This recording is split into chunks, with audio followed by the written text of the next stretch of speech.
চন্দননগরে state ব্যাংকের কর্মীর অস্বাভাবিক মৃত্যু। বহুতল আবাসন থেকে ঝাঁপ দিয়ে আত্মহত্যা বলে সন্দেহ পুলিশের। মৃতের নাম সৌমেন দে, বয়স 39। দেহ উদ্ধার করে চন্দননগর হাসপাতালে নিয়ে যায় পুলিশ ও স্থানীয় সূত্রে জানা গেছে, চুঁচুড়া খাদিনা মোড় SBI ব্রাঞ্চের কর্মী ছিলেন সৌমেন দে। থাকতেন চন্দননগর রথের সড়কের একটি অভিজাত বহুতলে। তার পৈতৃক বাড়ি চন্দননগর বৈদ্যপোতায়। প্রথম স্ত্রীর সঙ্গে বিবাহ বিচ্ছেদ হওয়ায় বছর দুয়েক পর দ্বিতীয় বিবাহ করেন সৌমেন। তারপর বহুতলে ফ্ল্যাট কেনেন, সেখানেই স্বামী স্ত্রী দুজনে থাকতেন। আজ সকালে তার স্ত্রী বাবাকে নিয়ে ডাক্তার দেখাতে বেরিয়েছেন কলকাতায়। যাওয়ার আগে টিফিন করে যান দুজনে একসঙ্গে। স্ত্রী বেরিয়ে যেতে আটতলা ফ্ল্যাটের ব্যালকনি থেকে ঝাঁপ মারেন সৌমেন।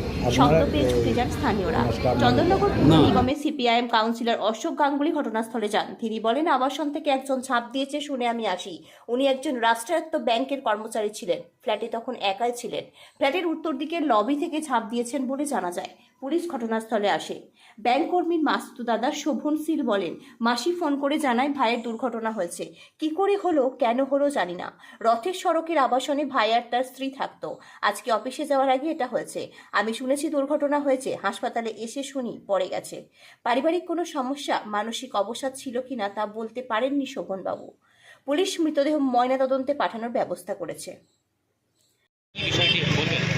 হ্যাঁ, যেটা হচ্ছে আমাদের এখানে গ্যান্ডিটির কাছে আবাসন আছে। এই আবাসনের 8তলা থেকে একজন ভদ্রলোক তিনি হাত দিয়েছে আমি শুনলাম। শোনার পরেই আমি এখানে আসি এবং খোঁজ নিয়ে জানলাম ওনার নাম হচ্ছে সৌমেন দে। তিনি একটি রাষ্ট্রায়ত্ত ব্যাংকের কর্মচারী ছিলেন এবং একাই ছিলেন তখন ফ্ল্যাটে। ভিতর থেকেই বন্ধ ছিল ফ্ল্যাটটা। আমাদের যে উত্তর দিকে যে লবি আছে সেই লবি থেকে উনি ঝাঁপ দিয়েছেন বলে মনে হলো।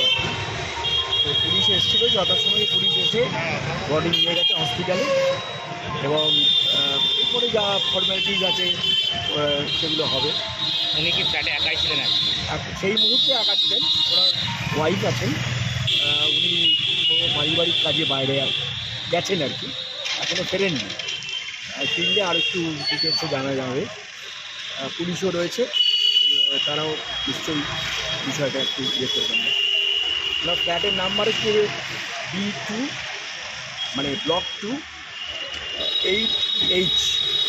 কিরম বয়স ওনার? যতদূর আমি শুনেছি মোটামুটি 40-42-এর মধ্যেই হবে। ওনার ব্যাংকের কর্মচারী যারা রয়েছেন, কলিগ যারা রয়েছেন, তাদের ক্ষেত্রে আপনারা কিছু খবর পেতে পারেন আরও ডিটেলে। খাদিনা মোড়ের কোনো ব্রাঞ্চে উনি ট্রান্সফার হয়ে গিয়েছিলেন, এটা আমি শুনলাম। এটুকুই আমার জানা আছে। ঠিক আছে, আপনার নাম? আমার নাম অশোক গাঙ্গুলি, আমি এই ওয়ার্ডের কাউন্সিলর। ফোন করলো যে রানার বিরাট অ্যাক্সিডেন্ট হয়েছে, তুই যা চন্দননগর হসপিটালে ভর্তি। ব্যাস এইটুকুনি বলে কেটে দিয়েছে। আমি এখান থেকে চলে এসেছি। কী জানলেন তারপর? এসে এটাই, এছাড়া আর কিছু কাউকে আর আমার মানে ক্ষমতা হয়নি কাউকে জিজ্ঞেস করি যে কী করে এটা হলো, কেন হলো, কীভাবে হলো। আমি আর পারিনি। ও তো ওই ফ্ল্যাটে থাকতো নাকি? ফ্ল্যাট কোথায় ফ্ল্যাটটা? ওই সম্রাজ্ঞী রথের সড়ক। কত তলায় থাকতো? 8তলায় কি? ওই রকমই হবে, ওটা আমার ঠিক সত্যি কথা। মানে ওটা যখন নিয়েছিল তখন আপনি এসেছিলেন তো? হ্যাঁ, গৃহপ্রবেশ হয়েছিল। কে কে থাকতো ওখানে? ও মাসির ছেলে আর বউ। আচ্ছা, বাড়িতে কেউ ছিল না আজকে যখন? না, মাসির ওয়াইফ তো ইয়েতে গেছে, একে খাইয়ে টিফিন খাইয়ে। বাবা না দাদার শরীর খারাপ, গেছিলো ওখানে আনতে। আর তারপর আপনার মাস্তো তো ভাই হয়? আমার মাস্ত। তো কী করতো? SBI ক্লাব চিনসুরাতে কাজ ছিল।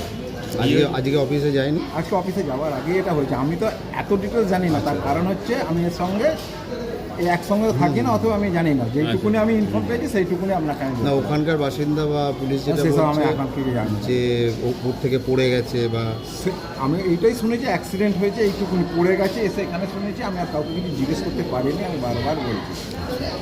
না, ফ্যামিলিতে কোনো সমস্যা ছিল কি না? না, সেরকম কোনো কাজের জায়গায় না, সেরকম শোনেননি? সেরকম আমার কাছে কোনো ইনফরমেশন নেই। কিন্তু ওর এইটা তো সেকেন্ড ম্যারেজ নাকি? হ্যাঁ, এটা সেকেন্ড। আচ্ছা, আগের ম্যারেজটা কী হবে? আগেটা ডিভোর্স হয়ে গেছে। কি নাম? শোভন শীল। শোভন শীল।